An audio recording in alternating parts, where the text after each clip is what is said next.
hands down. Hand over my crown, hand over my heart.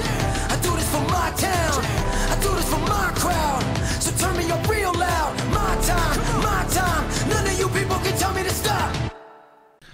Hello everybody, welcome to this, our last episode of MGR Unplugged for the year 2020, which is gone pretty fast, David. Is it going faster? I don't know. It's this year, for me, it depends on what I think about. When I think about what we were doing last year at this point, at the end of the year, by the way, today is Wednesday, December 30th. Normally we record on Thursdays, but because tomorrow is New Year's Eve, I kind of wanted to record it today and then have more time to edit and publish this. So just in case for timestamp. But no, I mean, really, for some things, to me, this year has been pretty fast. For some others, it's been kind of dragging. And it's interesting how time, the perspective of time changes depending on what kind of thoughts you have. You know, like when I think about, obviously, this year's main event has been the pandemic. And when I think about what happened before, like when we were planning last year at this time, we're planning all the things that we wanted to do personally, resolutions and all that stuff, and business-wise for 2020. And now it's December, and we haven't done shit basically because of the pandemic. Well, we've done shit, just different shit. But yeah, we've done different shit. Yeah. But the thing is that when I think about like last year, January, February, when it was the only time of the year that was kind of normal, normal stupid news, like whatever happened in the first couple of months of the year, which now is totally irrelevant. And then March is when we said, oh shit, we have a pandemic. At the very beginning of the year, like the first 2 weeks of the year, when we assassinated the Iranian military guy, he killed somebody, yeah, and they Iranian thought, or Afghanistan or some Al-Qaeda guy or something. No, it was Iran. Okay, and they were threatening war. Yeah. People thought we were going to go to war with Iran. That's right. That was like the first week of the year. We started off the year strong. They swore revenge against the U.S. and all that shit, and then after that it was the fires in Australia that were everywhere. Everybody in Instagram and everything was so concerned about all the. Can I ask honestly? And I have no idea. I'm not an expert on wildfires. But I've read other articles from scientists who give basically like climatologists who their whole job is like track. Climatologists. Wow, that's never heard that word. You never heard that? Isn't that the term? Anyways. Meteorologist or climatologist? No, climatologists. Okay. And they kind of track wildfires.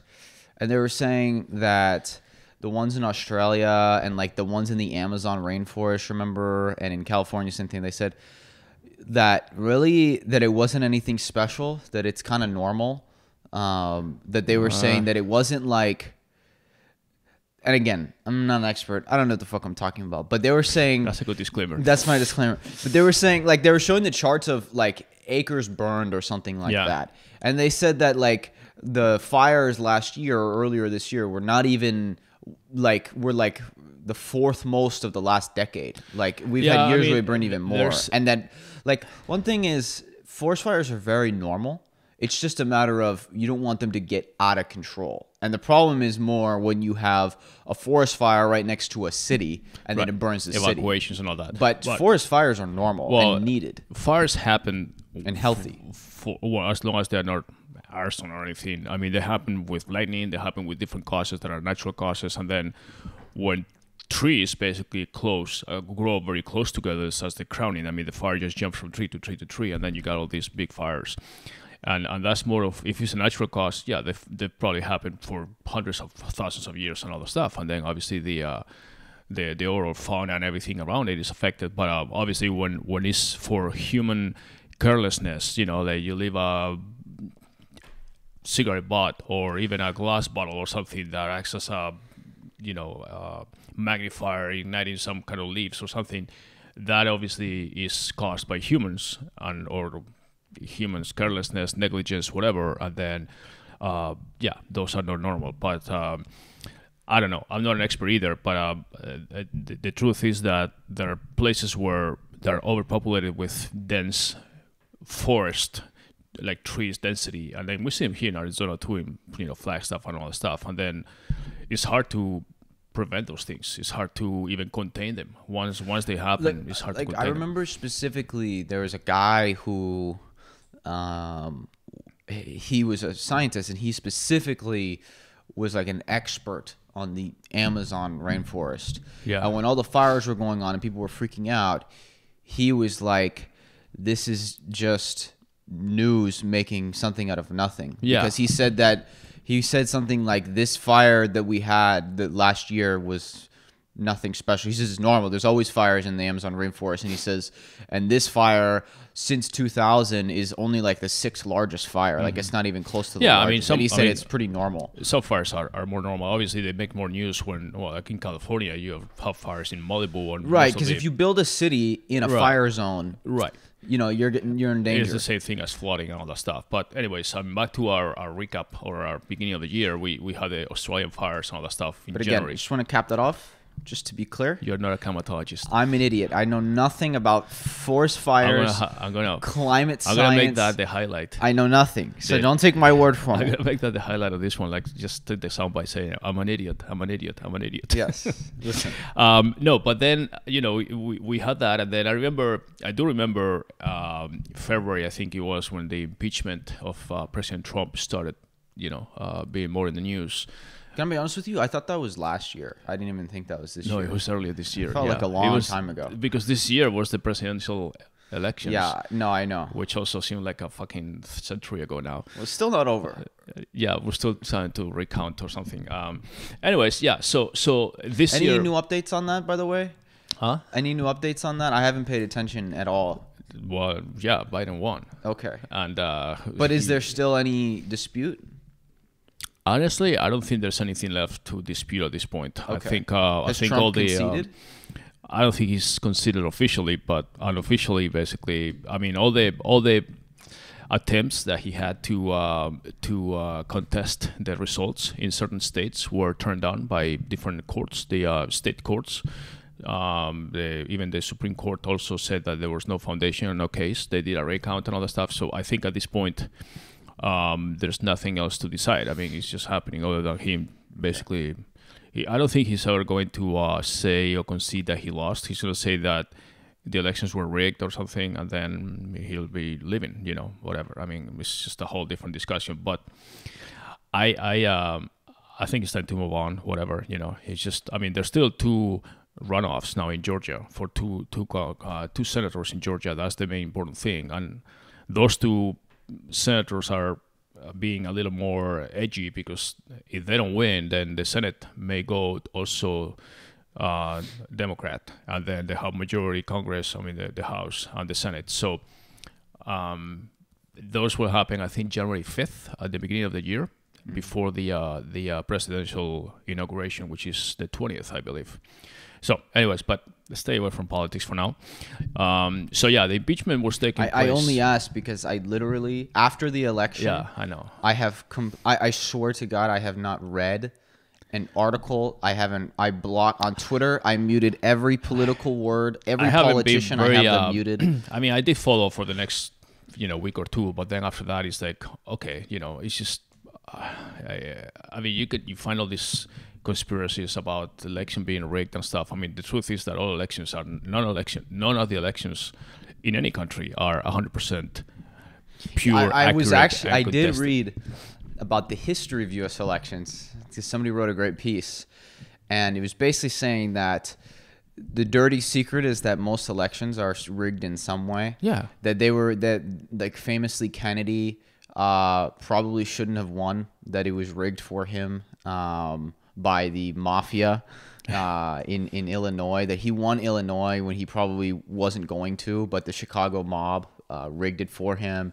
And same thing with, I've literally Lincoln, same thing. Well, there's lots of historians believe that the election was rigged for Lincoln so that they could basically start the Civil War, because had he lost, then there would have never been a Civil War. I mean, things like but that. That's not just in the U.S. I mean, do you really think? Oh, no, I know. Yeah, do you think that Russian I'm elections are? Yeah. Do you Well, think they don't have elections.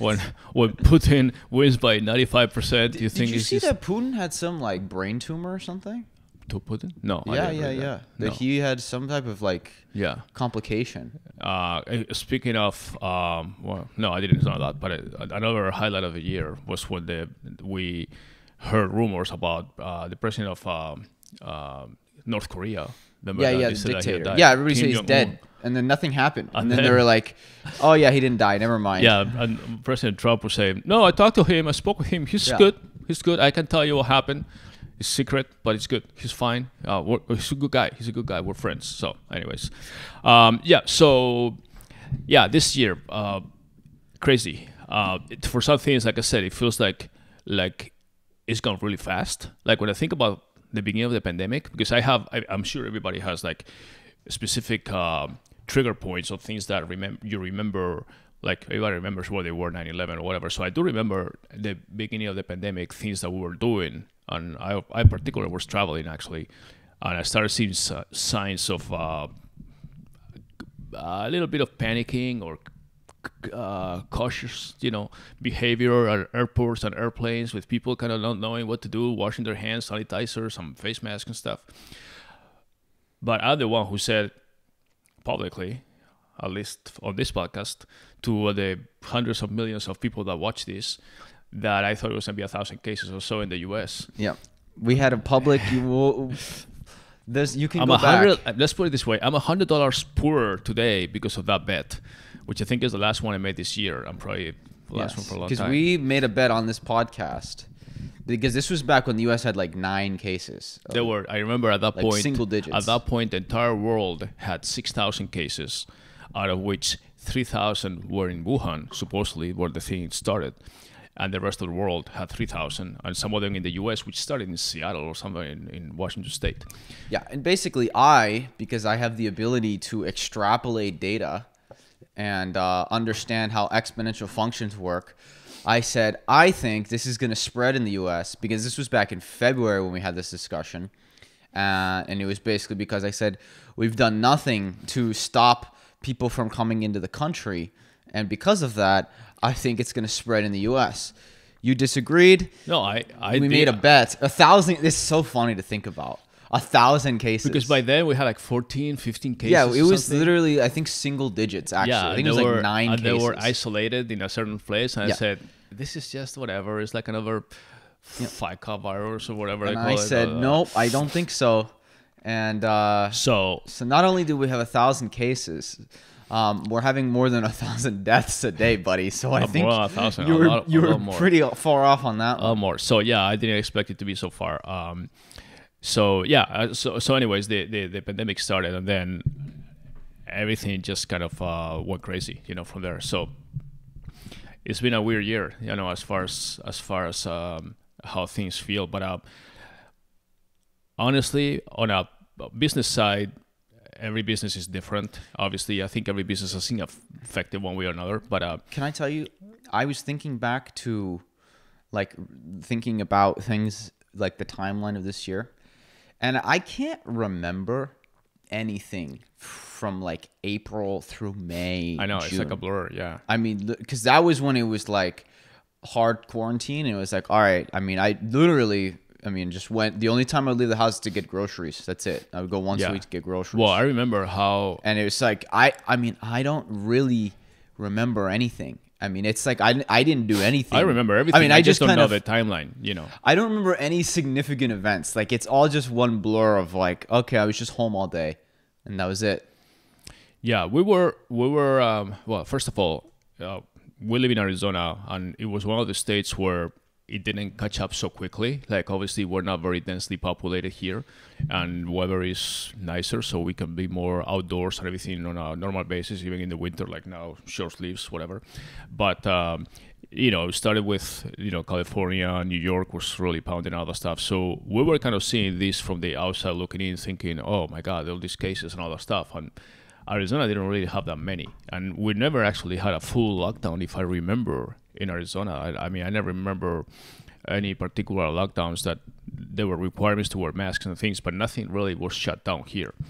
But obviously, for other purposes, it was just like we were all watching everything and seeing other states be more locked down. But yeah, I mean, what I do remember is that in the beginning, we were extremely cautious about the virus. Obviously, we didn't know much about it. We were just knowing what people were saying. And I remember specifically getting packages from Amazon and wiping them off. Like they used to recommend, wipe off the packages and with alcohol or something, or even getting the mail.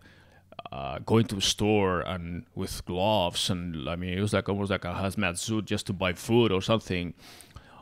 And then we started kind of relaxing those rules. I'm not sure that was well. good or Once bad, they started saying that the surface transmission right was much, because in the beginning it was like, oh, clean your surfaces, wash your hands, all that. Obviously, you still do that, but it seemed like it was much more airborne. Right. That the surface transmission was much less so. yes, And that it died in the sun almost instantly. right, yeah, exactly. And here we have plenty of that. So we used to put the mail in the sun too sometimes, or packages. Yeah, just yeah, leave we it would leave our packages in the sun for a couple hours. Yeah, if or I got a something. package from Amazon, I just put it in my backyard in the sun, basically. Yeah, and that's like it's tons of sun. So, yeah, but then we started learning more about, obviously the masks are not necessary or something, and then definitely wear a mask and wash your hands We've thoroughly. kind of breezed over that. Yeah. There's literally like clips of Fauci saying, "Oh, we shouldn't wear masks." That they're not, don't rush to buy masks. And it was, and I think the Surgeon General, same thing, Yeah. said, "Don't wear a mask." WHO too. And then that totally flipped. We kind of ignore that part, which tells you how much we can trust our experts. If they go from one day saying don't wear masks to the next day saying you must wear a mask. Well, in my defense, for my bet that we just talked about, I made that bet before the WHO declared a pandemic. Well, yeah, that's why it's a bet, of course. Yes. Predicting the future. Because the WHO... Once it's already a pandemic, there's no bet to make. The WHO, which was very much aligned with China, waited until it was absolutely necessary to say, yes, we declared this a pandemic. And basically meaning that it's affecting whatever the criteria is as far as number of countries being affected and spreading. So, I mean, in reality, I mean, we're still kind of debating when it started and how and all that stuff. Some people say that it started as early as last summer. Then they say it was October, November, whatever. But either way, the bottom line is that it's December and we're still dealing with it. Okay, So- let's make another bet. Over under.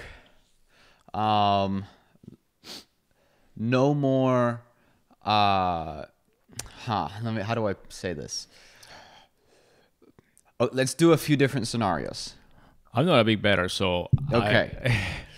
Over under when we don't have to wear masks in public anymore. what does that over under mean? Over under means, so if I say You say yes or no. I don't know. if over. I say June 1st, under would be before June 1st we don't have to wear masks, or over would be after June 1st. Well, have to is mandatory, or have to as you can still That basically, like the stores say. Okay, well, you the can, stores are still saying you got to wear the mask, and the government is still saying, oh, people should wear masks. June 1st.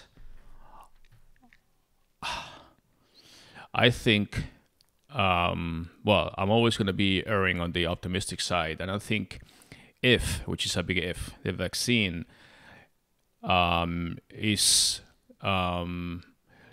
widespread as far as being 50% of the population being vaccinated by then, I think the mask wearing rules will be starting to relax. And then by June 1st, I'd say maybe not by June, but by July, or by the summer, they'll probably say, okay, wearing masks maybe is Okay, so voluntary. So over under. Would you take under before June 1st or after June 1st when you won't have to wear masks anymore? I'll say that by June 1st, they'll probably say you don't have to wear a mask. Okay. Do you want to put money on that? No, I don't put money for anything. It's just He's such a pussy. it's just He a doesn't shake- want to put money on anything. Fist bump. Just collecting that $100 for the corona was like pulling your teeth out. Yeah, of course. You didn't want to pay it. There's a conspiracy There theory. was 10,000 cases by the time he paid me for the I know. I 1,000. thought they were all fake cases. It's all fake news. No, No, I mean, realistically, I'm gonna be a little more pessimistic. Even after the vaccination, I have a feeling that they're gonna still want people to wear masks. Rightly or wrongly, I think that they're gonna want it. I don't know. I mean, Listen, I'm gonna tell you what. If I get that vaccine, I will be more interested in knowing. if I get a vaccine, I'm not wearing a fucking mask anymore. I'm done. I tell you that right now. And I think most people feel that way too. Once you get the vaccine, you shouldn't have to wear the mask anymore because you're not a Not according spreader. to Dr. Fauci. They say that you still should wear it. Yeah, but Dr. Fauci is like, if it was up to him, everybody would just live in a fucking box and hide away from the world and never do anything. Okay,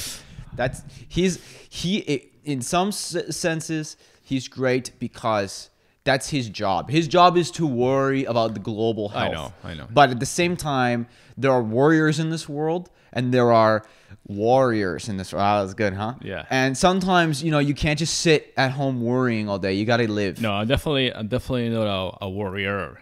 No warrior. Yeah. And you But, got to move on. I definitely move on. I think Fauci is extremely cautious on it's like the guy that's crying wolf all the time, and eventually he's going to be right. It's fine. His job is to do that. He's a But you pandemic also guy. have to understand. Yeah, I mean- like he also doesn't care about the economy, and Right. that matters too. Right, and I think one of the issues that we had through this pandemic is that it's two issues actually. Politicians were playing scientists. And being experts at things that not are experts about, and scientists problem were is becoming politicians have- scientists were becoming politicians too. So they were having this scientific Yes, opinion. that is a problem. But because they were being paid by politicians and appointed by politicians, they were also making scientific statements that were actually politically It inclined. is a problem when you see some of these medical review boards. Right. So bringing when politics you into it. combine politicians, which by definition they are completely liars and self-centered and all that, with scientists that are standing behind politicians saying, "What the fuck is this guy saying?" or this and that, and then Right. my job and is you on also, the line. The problem too That's- is, I hate when people say believe science. Yeah. What does that mean? Yeah. Scientists don't even agree between Right. among Science themselves. science is a process of learning. That's what science is. Right. Science is not, we know everything, right? I mean, think about how many contradicting things we had at the beginning of the pandemic because we had no idea. So no, believe science is a dumb thing to say. Now, if you have evidence and studies, that's different.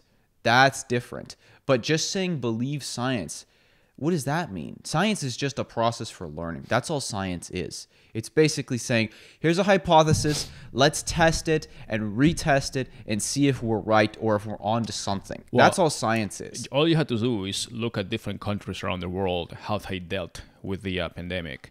And they all have their own scientists and experts advising their politicians or people in power how to act. And obviously we have extreme cases of countries like Sweden or other countries that act one way, and we can get into they have a different climate, different population density, whatever habits, customs that are not so huggy kissy as maybe Latin people, things like that. That's fine. England or the UK started saying, herd immunity, and then they totally backtracked and saying, now we're fucked because they are now. In fact, they have a second wave or something, or strain or something. But the thing is that when you say, we this is happening, this is a solution, and for many things that we already know about, we know the solution. You cut, you put stitches, you fix them, fine. This is unknown, as we all agreed on. So you take guesses, and then you see how things react, and then you adapt, and you keep moving, and that's the way it's been happening. And and then on top of that, you have politicians who are basically in power for like 2, 3, 4 years with 1, 2, 3, 4 years left, and they want to be reelected. They want to be acting as if they know what they're doing, which they don't. Yeah, but the problem is too, the politicians have absolutely no skin in the game. No, they don't. And so, I think any politician who says, because if you believe this, right? If you're a politician who says like California just extended again the restaurant closures through February now. Right. So they said restaurants will continue to be closed through February. Okay, if you're Mayor Garcetti in LA or Gavin Newsom, the governor of California, and you really believe that, that's okay. You can have hey, listen, I really genuinely think this is the best thing to do. But if you're going to ask people to go months and months, a year basically by February without pay, and kill all these businesses and kill all the workers of these businesses, then you should give up your pay too.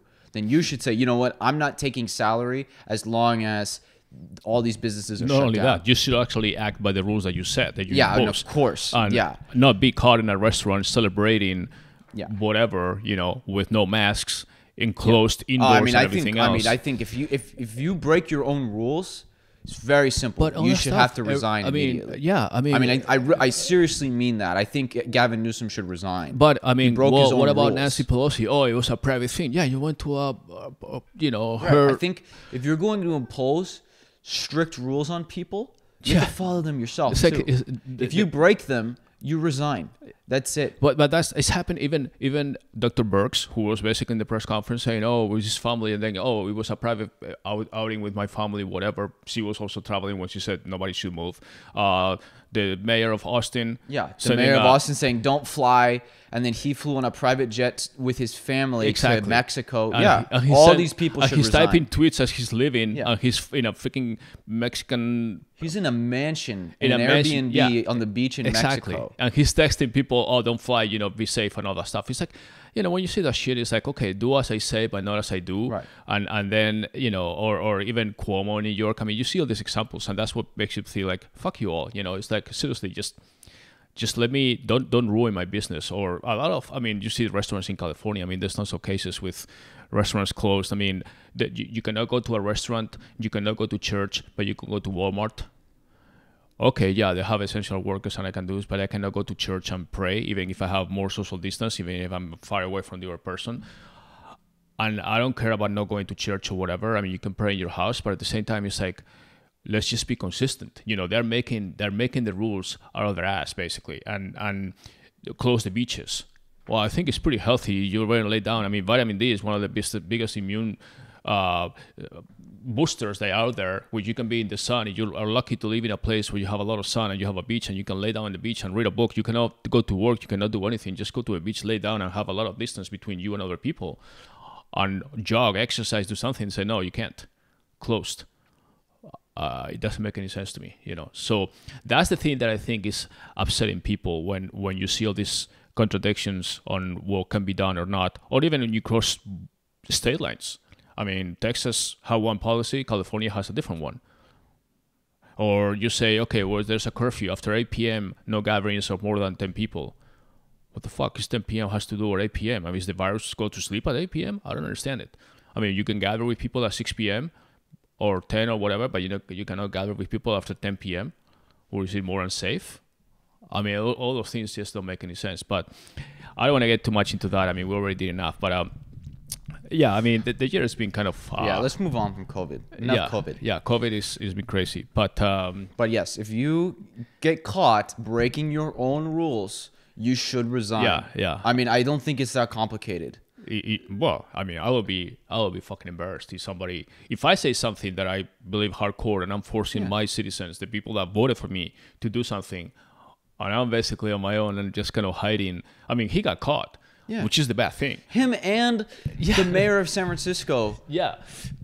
2 days apart, both went to the same fucking restaurant. I know, but that just makes you feel. And the mayor of San Francisco, I mean, London Breed, I forget her salary, but it's like a ridiculous salary. I mean, she makes like hundreds of thousands of dollars a year. She hasn't taken any pay cuts, nothing, while she's shutting everybody down. She's letting robbers in the street. I mean, in San Francisco, Homeless, it's crazy. Have you seen what the attorney general is doing over there? Or No. the district attorney? I mean, they're basically just saying, we're not going to pursue anything. Yeah, I mean, Walmart's would They're, close. they're like not pursuing burglaries, nothing. They don't care. Do whatever you want. Loot, steal, murder, rape. We don't care. Not our problem. It's being a real... but the other side, and this, again, we're going to get away from the COVID. On the personal side, I think a lot of people have found a new side of themselves. You know, like when I talk to people, and I talk to friends all the time, obviously we all, you know, have been with a lot of... Do you want to give any predictions for the next coming decade post-COVID? Decade? Yeah. I'll give you one that I think, and I really mean this, I think religion is back and is coming back big time. Well, I don't think it ever left. Well, I think we had a pretty large secular wave. Yeah, maybe. I mean, you can just see by the numbers. The number of people who identify as either atheist or non-religious is at all-time highs, basically, in the U.S. and in lots of countries. And I think religion is coming back. But This one's more tricky. I have a theory that we will see a new religion. A new religion? Yes. I don't know. I think so. I don't know exactly what it'll be, but I this is my like long-term bold prediction. I think this century, because religions are not things that just happen. I think this Unless century. it's Scientology, one of those. No, not like that. This century we'll see a new religion, because I think that I think there will be a religion that figures out how to match the good aspects of modernity, that is kind of the individuality and freedom, with the good sides of the traditional religion, that is community and purpose. And are you talking about a Christian type based religion, or deviation of something that exists, or something completely new? I mean, what faith? When you said religion, is very. I mean, there has to be some kind of I can't predict exactly almighty God that people believe in. You know, not always, but yeah. I mean, I think. I don't know if it would be Christian based. It would certainly have some Christian principles. I mean, the Catholic Church is already making a lot of no, I don't think it'll be the Catholic updates Church. As far as things that were very strict before about. It has to be something new, because something like the Catholic Church has too much baggage that I don't think most people would go back to it, so to speak. Yeah. That's my prediction. And I actually think it'll be a good thing. I think people need religion. I've completely flipped my mind on this in the last few years. I used to think we don't need religion. We need facts and science. But that's a matter of faith. And you know, facts and science are not the answer. I think people need religion. Now, that doesn't mean you need necessarily blind faith in something. But I think religion, in terms of believing in something bigger than yourself, having purpose, community, fulfillment, I think people need those things, and I think religion is the best provider of that. Yes, but at the same time, a lot of people just cannot find answers to certain situations of their lives, and they just, I wouldn't say blame it, they relate it to religious reasons, you know, like God willing this, or like, you know, even the pandemic or whatever, some people are more affected than others, and it's in God's hands, or is this or that, and it's like, you think really, like, I mean, you put too much onus on God's power to affect little menial things. Yeah, but that's why religion actually works really well. Yeah, because religion sells hope. Yeah, exactly. But that's people's own faith that gives them motivation to believe that when something is good, is that God or their God is helping them, and when something is bad, is because God made that decision, you know, and it's for the greater good or something. But at the same time, being more practical, you say, okay, well, this probably God had nothing to do with this. Yeah, I mean, again, excuse me, I can't predict what said religion might be, and maybe there will be multiple variants. I don't know, but I think that this century, see, it's a sign from God. He's telling you. He sent the black screen to tell you need to have faith. It's the screensaver act. Yeah, exactly. I don't know.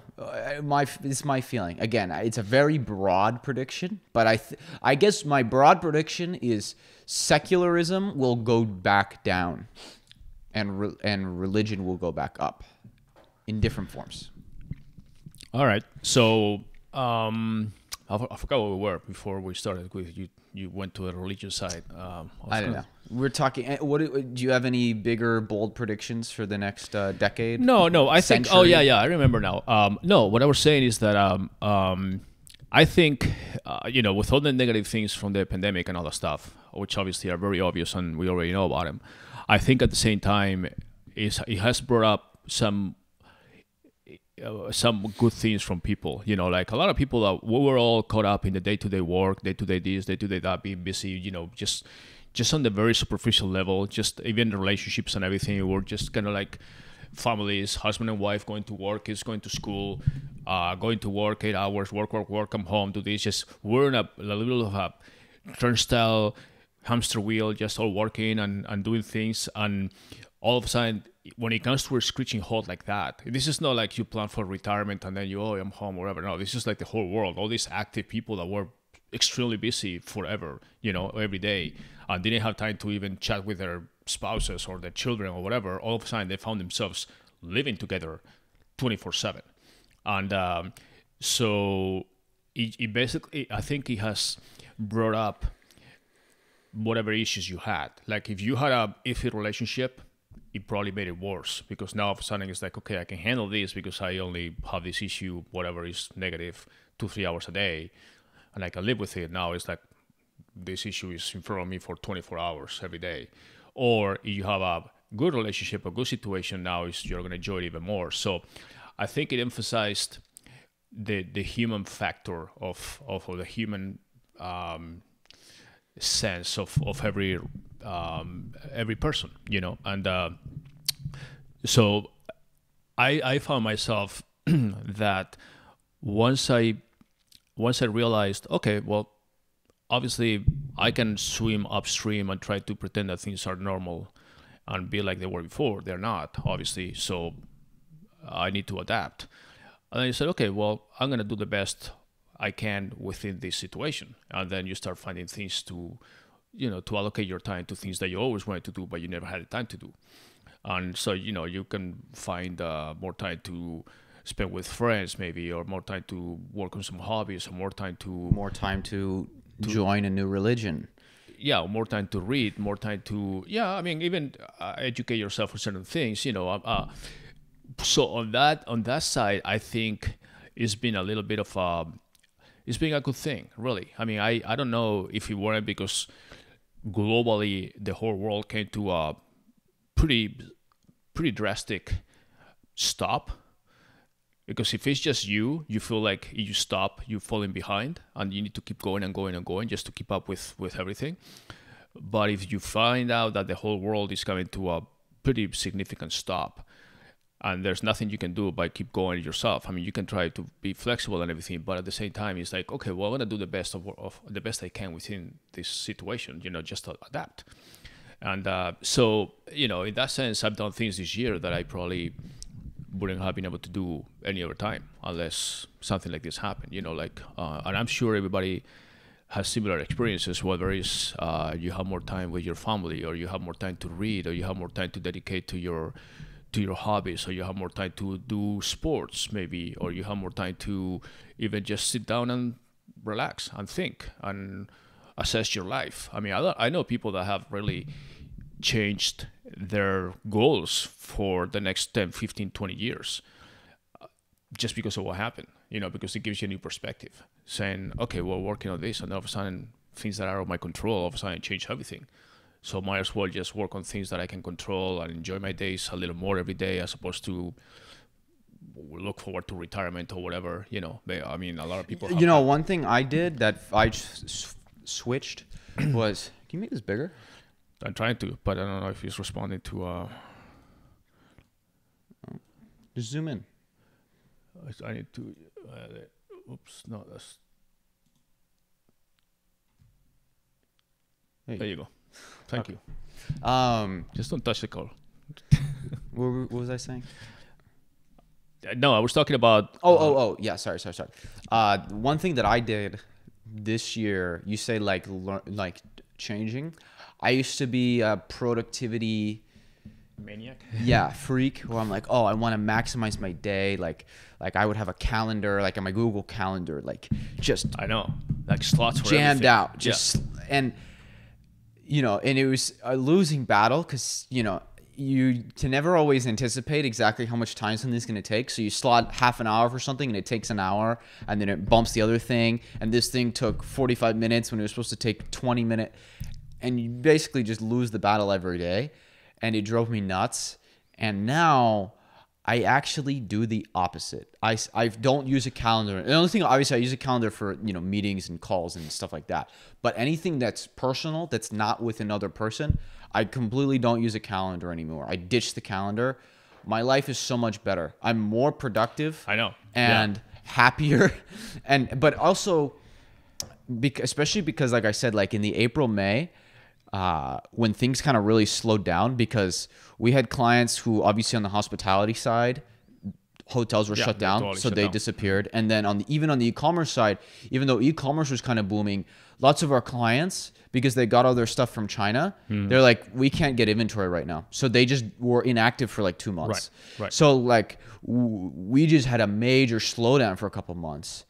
In the beginning, I was like freaking out. I was like, oh my God, I'm not being productive. Right. But then I was like, if you don't have anything to do, I know. you don't have anything to do.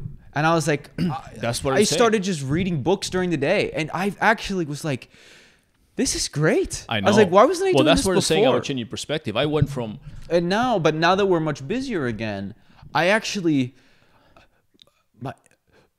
it's so funny how these things work. By not focusing on being productive, I mean, obviously I try to be productive, but by not hyper optimizing my productivity, I'm so much more productive. What used to be 40 hours of work for a week for me now takes me 10, 15, and I get the same amount of work done. And my life is so much better. Like I'll go in the middle of the day and I'll just read for an hour if I want to, or I'll do whatever. I'll take a break and just go drive around because especially because we're working from home, I'm in the house all the time. But it's like, oh, I can do these things. I don't need to hyper optimize my day. I don't know if some people may not have a choice. You have a typical job. And the last thing I was going to say is, when I stopped hyper optimizing, I just feel like in the last 6 months, my thoughts I have so much more clarity with my day to day of what I want to do, long term and short term. And when you remove yourself from the trying to be busy, like I'm very guilty of like trying to be busy for busy's sake. And completely ditched that. Right. I'm the opposite now. If I'm not busy, I'm not busy. That was the badge of honor. Like you talk to people, I'm busy. How you doing? Oh man, so busy. It's like, like if you don't say you're busy, you're a loser. It's like you talk to somebody and says, hey man, how's it going? Oh my God, I have so much free time. I don't know what to do with it. It's like, oh wow. I know. It's like it's like nobody will say that. Even if you have free time and you're doing nothing, you'll say, oh my God, it's like, oh, I'm all over the place. I'm so busy. Just hanging in there. It's like, what the fuck is that kind of life? I know. It's like, are you proud of that thing? Like you say I have free time. I've been kind of laying down in my pool or reading a book or whatever, riding my bike. Is that bad? When friends want to like get coffee or something, I'll be like, yeah, I mean, just let me know when you want to go. I'm pretty free whenever. Because even if I have stuff, the other thing is obviously, we can work whenever we want. So I actually am a late night guy. So I actually like to work like 8 p.m. to like midnight is like my peak hours. So in the afternoons, if I want to, I'll just take off for a few hours and it's not a big deal, But when you realize that, it makes your life so much better. You're so much more free. That's why, I was summarizing my new philosophy. I mean, it's not new really. I've been saying this for a while, but now it's like it became a time that I could implement it finally. It's like, everybody's thinking, when the bucket list became so famous, like, oh my God, things to do before you die or whatever. It's like, oh fuck, it's like all of a sudden I have a deadline, like it's almost like instead of a New Year's resolution, it's like a lifelong resolution. My bucket list, I need to go to climb the Himalayas and the Everest and blah, blah, and all that shit. It's like, what the heck? It's like, who wants to do that? So now I never wanted to have a bucket list. I just do what I want when I want. And obviously if it's way out of whack or whatever, jump off a cliff or whatever, maybe I'll do it or not. But it's not part of my bucket list. I don't have a list, But now I actually have created what I call my own fuck it list. Like things that I used to worry about, I don't give a fuck about it anymore. It's like I don't care, It's like I have a little more freedom to make decisions for my own life, regardless of what people think or say or whatever. But it's my life, it's my script, it's my movie, and I'm gonna direct it and I'm gonna control it however I want, So I basically have more of a fucking list, like things like, oh, what is this thing do, or what's this guy gonna think, or what's this company, or it's like, fuck it, I'll do it if it's important to me and if it's gonna satisfy me, but I don't have to do it just for the sake of doing it. And I'll say this too. The other thing that I finally did this year that I know people have said for a long time, but I've never done it, is two things. They're both related to money directly. which is saying no a lot more. There are basically, before I used to be the person who like, I just say yes to everything, every single little and then the problem is anybody who has done this, it's like a lot of them just waste your time and they're not worth your time. Yes. And it depends where you are. Obviously, there's a time to say yes to everything. If you have nothing, then yeah, say yes to everything. But also, when you say yes, you only have so much time and energy. So if you say yes to a lot of shitty things, then you don't have time for the really good things. And now I say no to a lot more opportunities that I think, if I think, yeah, this might be all right, this might be okay, I don't do it. I only do it if I'm like, yeah, this is going to be good or this is going to be great. And it's completely changed. You know what is great? But I want to say one other thing. That plus the other thing I started doing, which I never did because I was always extremely frugal. Not to say that I'm not frugal in some ways now, but spending some money for time and convenience and better life. I used to never do that. I used to just prioritize money over everything. And man, spending, because a lot of times it's not a lot. You can just spend small amounts of money and your life just is so much better. Like you don't have to deal with a lot of shit that you don't want to deal with anymore for a relatively small cost. And since I started doing that of like, okay, yeah, you know, spending $50 on this is like, is it like, you know, the classic thing of like, oh, if you don't ever go out and get coffees or you don't ever go out to eat or you don't look at all this money you'll save. But then it's like, yeah, but I don't want to live a shitty, boring life, you know? Right. Well, I know. And it's like spending money on certain things. Obviously, you don't want to go crazy and break the bank, but spending a little more money to make your life better, so worth it. So worth it. I mean, what's money good for? That's the other thing that people realize, that you make all these, you know, little sacrifices. Say, okay, the latte factor. Okay, you save $3-4 or whatever it is these days for a latte, and then at the end of your life, when you retire, and you're gonna have all this money saved because you invested compound interest. Okay, yeah, that's very nice. At the end of your life, takes a whole different meaning now when you don't even know when the end of your life is going to be. Right. You're putting all these lump savings. Plus, or when people are like holding all this thing to save for whenever you are. Okay, when I retire and I'm 70 and I'm fucking handicapped, I don't have the energy, my bones are falling off, my teeth are on the table when I go to sleep and all that shit. Oh yeah, then I'm going to have money and I'm going to enjoy my latte. Right. It's and like, they say like, you know, look at the money you spend on these coffees and shit today. 30 years from now with compound interest. I'm like, dude, 30 years from now. I'm like, I don't want to be miserable for 30 years so that I can finally, when I'm old, having a be coffee happy. a day, that yes, I'm overpaying for the coffee. Yes, okay, but it's a good experience. It makes me feel good. And I also think it gives me motivation, and that's fine. But at the same time, I also think too, though, I'm like, okay, you know what? I do want to spend more money on things. So you know what I need to do? Just make more money. Make more money, exactly. I'm like, fuck it. Let me just work a little harder and make more money. There's tons of opportunities out there. It's like people say, oh, I need to save I'm for like, this. when I do it, I'm like, you know what? Like, okay, you spend whatever, $5 a day on coffee. It's $1,500 a year, $2,000 a year, whatever. And I'm like, dude, I mean, I just need to get one project and I make that money back just like that. Exactly.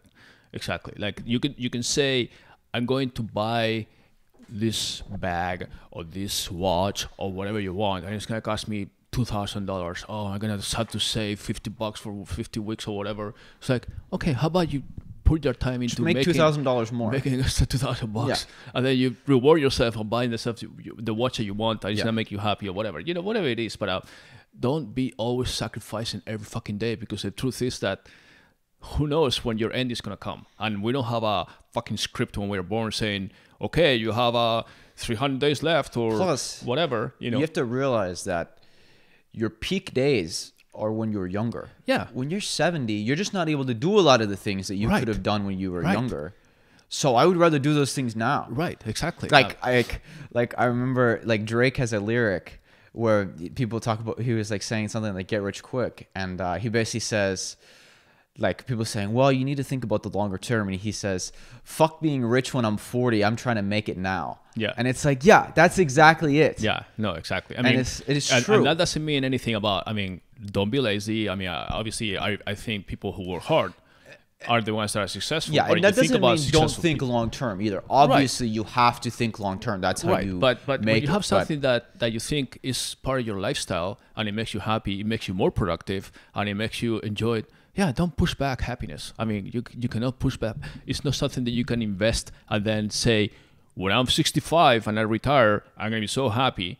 It's like, oh yeah, I'd rather take like mini vacations now or mini enjoyments throughout my life than have a lump sum vacation when I retire. Because first of all, I don't even think retirement is feasible. Retirement was an old concept that came when people were fucking working in factories and all that stuff and their bones were falling apart, and they say, okay, now you can retire and live for maybe 4 or 5 years before you die. Like, so now you can retire, and instead of sitting at your desk all day, you can sit on a couch all day. Yeah, exactly. And your health is going to decay because now when you retire 65, 67 and a half, whatever age you retire, you're probably going to live another 20, 25 years based on current lifespan. And you're going to be basically so inactive that you're going to get sick and then you're going to die the slow death. It's like, what before when you retire 60 or 55 or as the age kept changing, you maybe have like 2-3 more years to live. And then, yeah, you deserve a little bit of time off, whatever you do. And then I know, that's the fucking funny die. thing. You know, when they now made you the retire, Social Security age, when it was 65, most people, I think the typical lifespan was like 68. Yeah. Literally. Yeah, like but that's most what it people was. lived 3 years and then died. So they didn't live to their 80s like they do now. The Social Security Administration had tons of money because a lot of people were dying before You're they not supposed to enjoyed. sit around for 20 years. I mean, 20 years is so long to just sit around doing nothing. I know. You get so bored. It's like, if I think all the things that I've done in the last fucking 20 years, I was like, fuck, why would I retire and do nothing? Actually, I actually get bored on a weekend sometimes if I'm not doing something active. I know. Sometimes weekends is like I always remember when I was younger, like when you're a kid, summer break, you look forward to it so much because you can't wait to get out of school. But the truth is, when you're on summer break, I know. after like a month, you're fucking bored. Yes. And I remember like me and my friends would kind of secretly concede to each other that we're like, yeah, I'm kind of excited to go back to school. Yeah, because when you're just doing nothing for 2 months, I know. You're bored. And at work, if you have a job that you enjoy, if you have a work that is, you're an entrepreneur and you're creating your own little baby, sometimes weekends or even holidays are like, man, it's like everybody else is on holiday and you're like, man, I can't wait to get back started with this thing, or just get back to this client comes back so I can talk to him, or I have this idea, I can share it with somebody else, But that's a different lifestyle. I mean, that's just. But back to the realization is that you start thinking about these things and you say, you realize, okay, there's other things in life. I mean, we have one ticket for this life, really. I mean, it's not like you say, well, this life I'm gonna fuck it up, and then next time I'm gonna do better.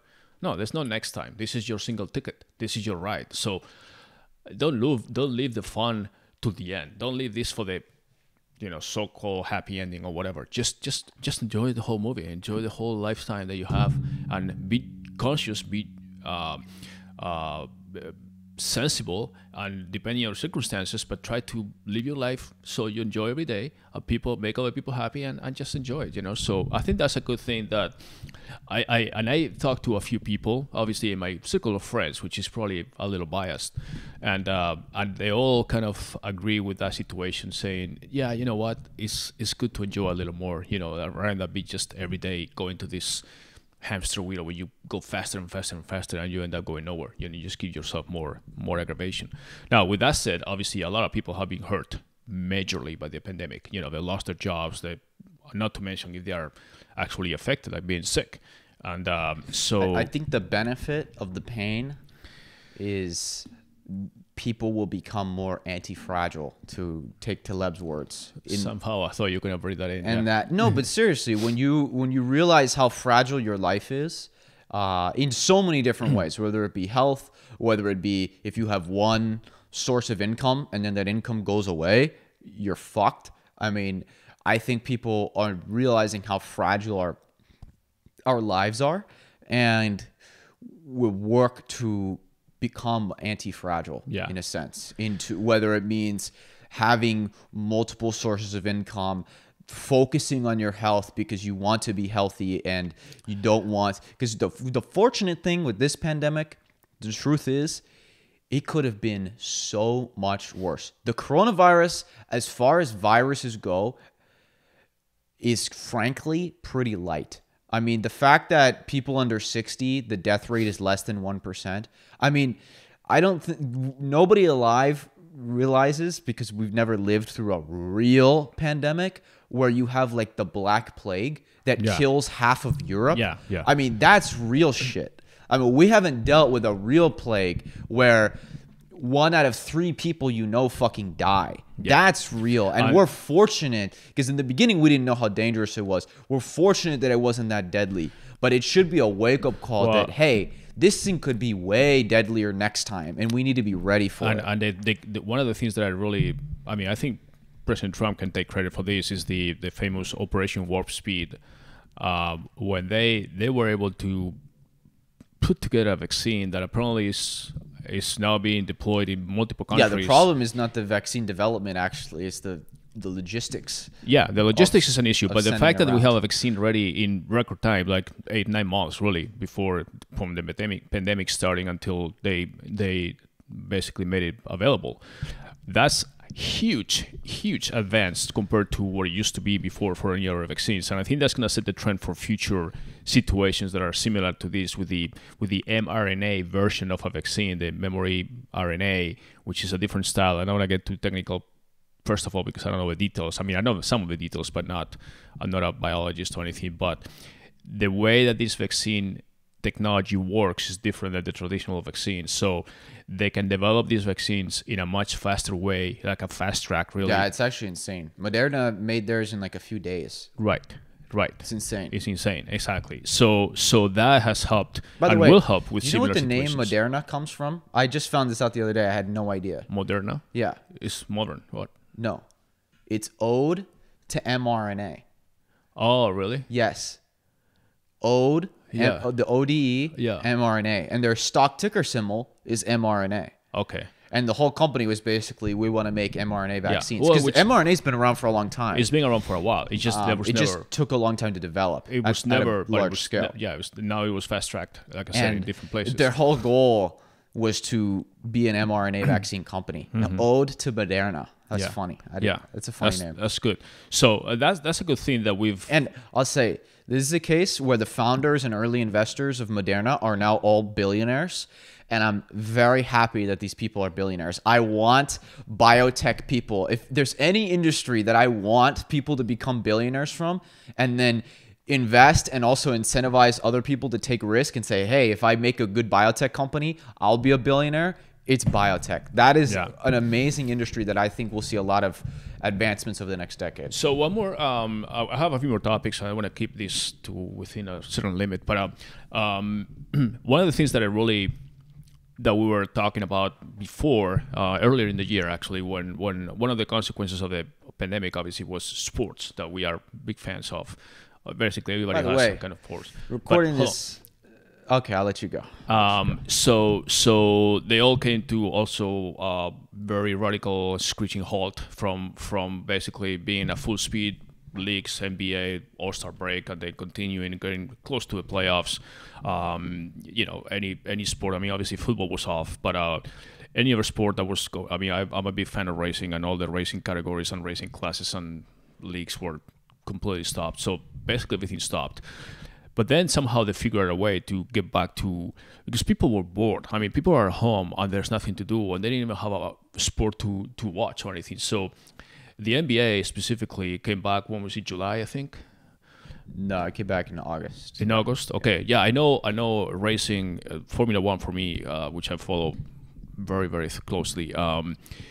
This is a type of racing that is, for those of you that know Formula One, basically it's an international race series with the top of the line cars, and they travel all over the world.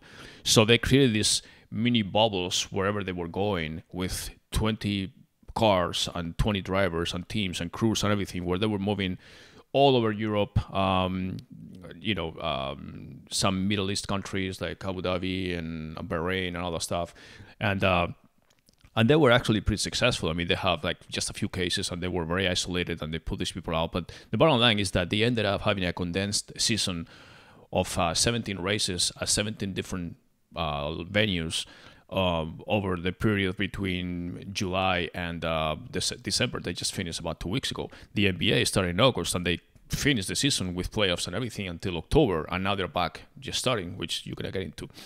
But But those are things that are actually pretty good. How, when you see businesses that somehow adapt to the situation, you can always sit back and moan and complain and all the stuff, or you can say, okay, let's work out a situation where, we can still provide our sport or our business or whatever to the client or to the customers or to the viewers, and they can still enjoy it. So Amazon did a good job adapting. I mean, in fact, Amazon hired like 500,000 workers when everybody was being laid off, and they were just excelling during the pandemic. I mean, whether you like Amazon or not, or they're killing the small business, that's a whole different discussion at this point. But the bottom line is that we all relied on Amazon to come with the van and deliver the boxes and the food or the products that we wanted.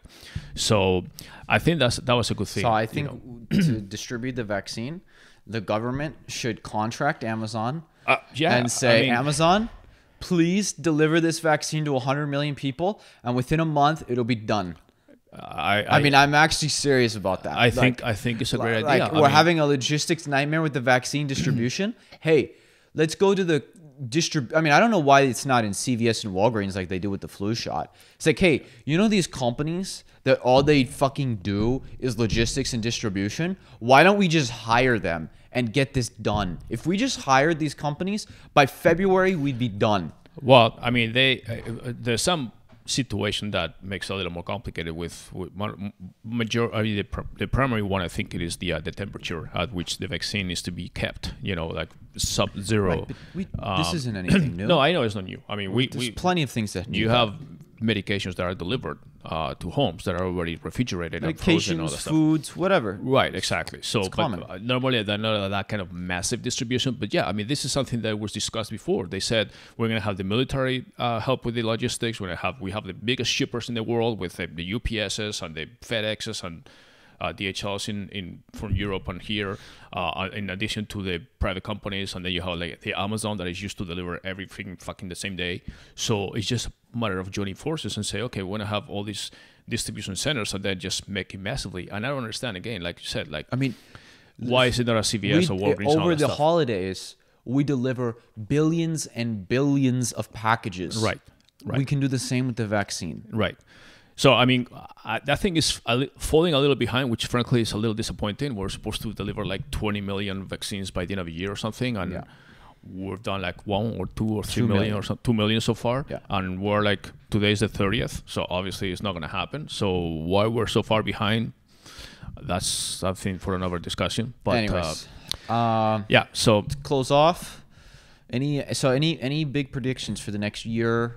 Decade, century. Decade. Well, I wouldn't even predict anything beyond millennium. This weekend. No, I think. I'm kind of. I'm always optimistic, and I think that it's just part of my personality. But I think. I think after the spring, like the first 2-3 years of the month, 2-3 months of the year. Flip back. Of 2021, I think all the way through March or something, it's going to be kind of similar. We're going to be looking at the second wave, the third wave, the fourth wave. Every time you confine people and let them out again, okay, there's another wave or something. As the vaccine is, becomes more really distributed or accepted and used, things will start getting a little more under control. Obviously, at some point, you start getting a little more herd immunity. We know that. What's your bold prediction? My bold prediction is that hopefully by next summer, things will kind of start becoming more normal. People will start traveling again, booking hotels, saying, okay, we missed the 2020 is being a wash. Let's just make 2021 the new 2020, and starting to get it back to normal. Now, some things are never going to go back to normal, and I think that's fine. I mean, people realize I don't need to go to my office. I'm more effective at home. I already have my setup, my modem, and everything. I disagree. I think that there will be office work. I think it depends what you do. Yeah, it depends on what you do. But anything that's like creative and collaborative, you need to be in person. Yeah, of course, but you don't need to do it. But you don't need to do it 5 days a week. There are some times when you need collaboration. Some other times you need time alone. Everybody. I actually think shared office spaces are going to grow a lot. Yeah, and I think in WeWork. It's funny that this, I think this is the time for WeWork to shine. I don't know if they're going to still be around. But I think, and I really hope that, restaurants, and when people are able to finally go out, they go to a local restaurants and start supporting them. Those guys have been for no fault of their own, all of a sudden be totally affected and shut down, and obviously this like survival of the fittest, and hopefully if a restaurant shuts down, another one will come up or something. But yeah, I mean, it's been a tough year, but there's always every time there's destruction, earthquakes, hurricanes, or whatever in situations like that, then you have a brand new city that spurs up, much more modern and everything. So I think that's going to be hopefully not my prediction. I think that's what I think will happen, and hopefully the sooner the better. But one quick thing, investments. Oh boy. Well, actually, so my New Year's resolution, yeah, is for Bitcoin to hit 50,000. That's my New Year's resolution. By next year. That'd be nice. Well, okay, Bitcoin is an interesting case. I mean, we've done. Let's not get too far into Bitcoin. We've had multiple podcasts. We have multiple dedicated podcasts. I have to say that I actually fell into the Bitcoin trap, and I'm now I was gonna say I'm proud, but I'm not sure if I'm proud. I'm happy for now. Well, you've already made money. Yeah. I actually just bought a. How many investments do you buy, and then within a week they're up like another 30%, just like that? Yeah, well, I wouldn't say 30, but about 20 or so. Yeah, I bought Bitcoin last week. No, it was before Christmas, actually. Maybe 10 days ago. And so far, in just 10 days, it's up like 20% or something. What did you buy it? I bought it 22? 22 and a half or 23. Okay. It's at 28 as of recording this. Who knows? By the time this comes out, it could be 30. 28.7 by now. Will it hit 29 by New Year's Day? 2 days. The people will know by the time they watch this. A quick hit and then come back, because I don't know. I'll tell you, it's so volatile. It's so, I mean, it could go up to 28 and a half, and then the day after it's down 1,000 or something. But anyways, the point is that Bitcoin this year in general, I think it has consolidated. As far as, what did it start the year? Well, it went down all the way to 5 or 6 during March? 3. Okay, I don't know what it was before. It was like 6 or 7. At the beginning of the year, I forget. Pull up the chart. I mean, yeah, I remember it was in like the 6-7 range for a while. Right, and then it went to about half the cost or half the price, the value to about 3 or something. It's at 28.8 as of the time of recording this. Okay, but so at the beginning of the year, it was 8,000 to start the year. Right. And then in February, it peaked at about 10.3. And then it dipped all the way down to, I think, 3,800 or something like that. Right. And now it's at 28. So that's incredible. From 3,800 to 28. That's a massive run up. If you bought a Bitcoin and you were courageous enough to buy a Bitcoin during the crash that we had in March when the pandemic started, that the market went down like 30% or so, and you bought a Bitcoin at 3,000, about 6 months later, 7 months later, it'll be worth 28,000. That's pretty incredible. Of course, we don't know what's going to happen in the future, bold prediction or not, whatever. But I think this time, and I'll say too, Ethereum. Yeah, Ethereum too. It's back up to 750. Yeah, Ethereum. I own Ethereum for a long time. Ethereum is still not near its all-time high. Its all-time high was actually 1,400. I know. That's insane. It's far from that. So yeah, I remember when Ethereum broke 1,000, it was a big deal, and we're not there yet. And I bought Ethereum about 4 or 5 years ago, but ETH 2.0 launched, which is great. Yeah, I can't wait to see what all of the I guess like basically second layer and third layer applications come on Ethereum. I think that there's going to be a lot of developments over the next couple of years. Very excited. I think Bitcoin and Ethereum are going to do well. Yeah, well, the others, I don't know. We'll see. But those two, I'm very overall, confident in. I mean, the market itself is being at record highs for the last pretty much 2-3 weeks. And I don't know how it's going to end up the year, but it looks like it's going to be on a high note. So my other bold prediction, I think 2021, because the Fed is going to keep printing money like nobody's business, and we're going to see massive growth just because everything is going to go from shut down to back open and fully running.